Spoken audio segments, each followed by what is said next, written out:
There's a lot of news in the tool world right now, from tool patents expiring to new tools being released, to US tool factories being closed, to new tool factories being opened. And to start out, I want to talk about one of the coolest tools I've ever seen, and that is the Festool Domino. Now, the Domino is not new, and if you spend any time watching woodworking YouTubers, you've seen this tool. It cuts uniform and deep mortises in your woodworking projects, and it's great for furniture like tables and things like doors. Now, I would love to own one of these tools myself, but there's a huge problem. The cheapest version of the tool starts at around $1,300, and for me, that's just too expensive. But that may be changing, and that is because the main Festool Domino patent is going to expire in June 2026. That main patent covers what they call the pendulum oscillation mechanism, and with it expiring, it means that other tool companies can now use the Festool design to make their own tools. And one tool company has already announced that they will be coming out with a Festool competitor. This is the Kreg Edge. It's a loose tenon joiner that borrows a lot of the design and elements from the Domino, but it has a few changes. First of all, it's battery powered. It also has a dust port on the bottom, so you can use it without dust collection. But the biggest thing is its price tag. It's being released this fall at a price of $499.99. That is significantly less than the Festool. So here's the question. Is the Kreg going to be as good as the Festool? Probably not. Festool is a premium brand with German engineering. But is it going to be good enough? Yeah, it probably will. Kreg is a great company. They make good tools. I've used my Kreg pocket jig for countless projects, and their stuff is usually good quality. Although I did buy an early version of their AccuCut tool that was actually pretty terrible, but I think they've made some improvements since then. But here's the thing, this is a great development for woodworkers. $500 is still a lot of money, but it's a lot easier to stomach than $1,300. And this tool will make building quality furniture and other projects much easier at a lower price point. So what do you guys think? Would you buy the Kreg version or would you hold out for the Festool? Leave me a comment and let me know. Again, I think that it's great, and I may even buy the Kreg Edge when it comes out. But Kreg is not the only option. There is another really cool tool that just came out called the Trinity. This is a tool from a YouTuber named Andrew Klein, who has also made many other woodworking inventions, and this one is brilliant. It's essentially a drill attachment, and it cuts 3 dowels all at once. It isn't a single loose tenon slot like the other two, but it is still a very strong joint. And it also doesn't rely on any of the Festool Domino patents at all. It's its own thing entirely. And Andrew Klein has actually filed for his own patents. The Trinity is in pre-sale right now and is priced at $388.87. So much more affordable than either of the other two tools. But still, the Kreg Edge and the Trinity may not be the only competitor to the Domino. But before we get into the details on that, I want to let you know about this video's sponsor, Electric E-Bikes. Now, you guys have heard me talk about my electric e-bike before, and so you know how much I love it. I've had my bike for over a year now, and it looks brand new, even with all the use that I get out of it. Electric e-bikes are great for cruising around the neighborhood or running errands, and the big battery means that you could ride it for hours on end without worrying about your charge. Electric e-bikes have so many great features. First of all, they fold up neatly so you can easily store them, and they have tons of accessories to make your e-bike even more functional. Things like pet trailers and cargo baskets and buddy seats. I love riding my e-bike around the neighborhood, but I could also see these being really useful on places like college campuses or in the city or even out in the country.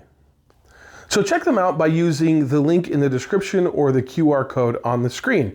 And if you order your new electric e-bike using my code, DIY with Dave at checkout, you'll also get a free bike cover. So definitely check them out, and thanks again to Electric E-Bikes for sponsoring this video. All right, so the Festool Domino patents are expiring, and Kreg has already announced a competitor at a much reduced price point. But are they going to be the only ones? So here's the thing that we need to understand. When a patent expires, it's open season, and anyone can use that design to start making a competitor tool. And so we may start seeing knockoffs from companies like Vivor and Temu. Oh yeah! Doors open, boys!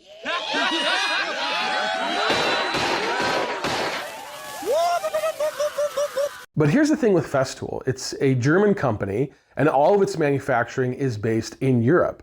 That means that factories in China, where most other tools are made, do not have access to their design specifications to copy.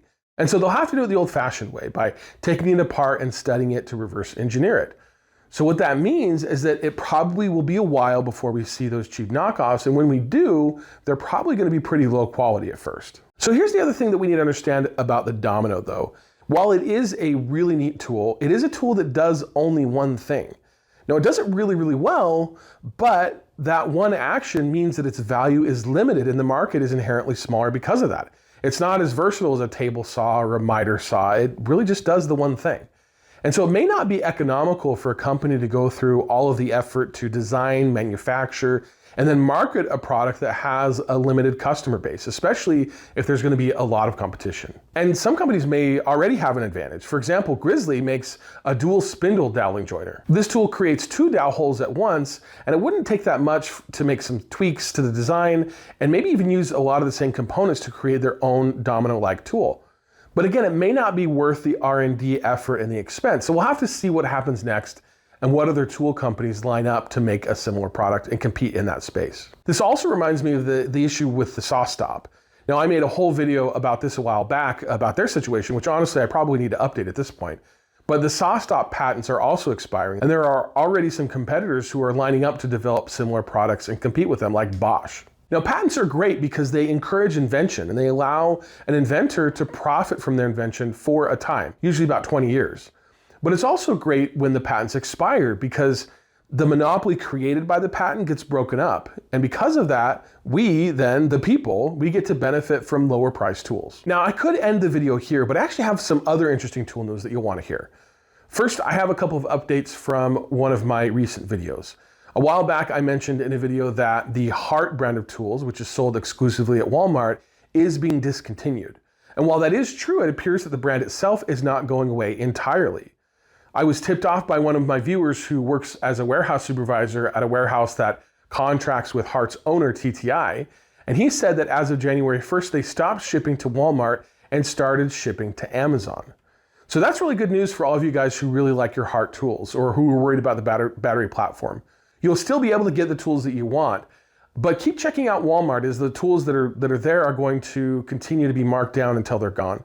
And I've also heard that they're selling them at other locations like Ollie's or like secondhand shops. But like I say, it looks like you will be able to continue to buy Hart tools through Amazon directly. Now, the other update is in relation to my last video on Stanley Tools.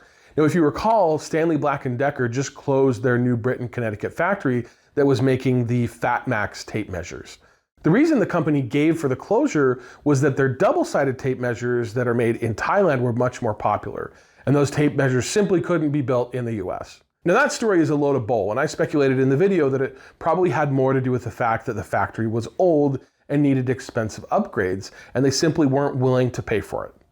Well, I now have some confirmation of that with this comment from Rich7934, who said that he heard from a friend who was a contractor at the plant that all of the equipment was being scrapped because of how out of date that it was. So this is a huge problem in the US. It's really expensive to update and upgrade factories, and our manufacturing infrastructure is crumbling before our eyes.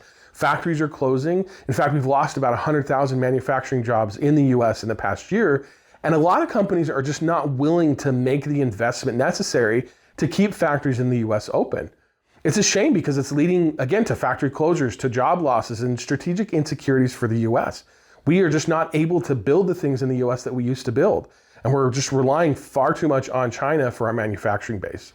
And I should say that it's not just a US problem, this is also happening across Europe as well. Now, all of that is a bit of a downer, but I do want to leave the video on a bright note.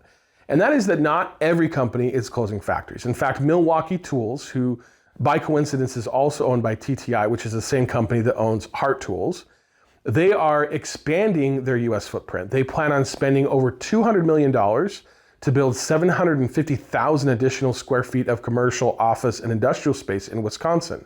They also plan to renovate their existing 164,000 square feet into a dedicated electric lab and R&D center.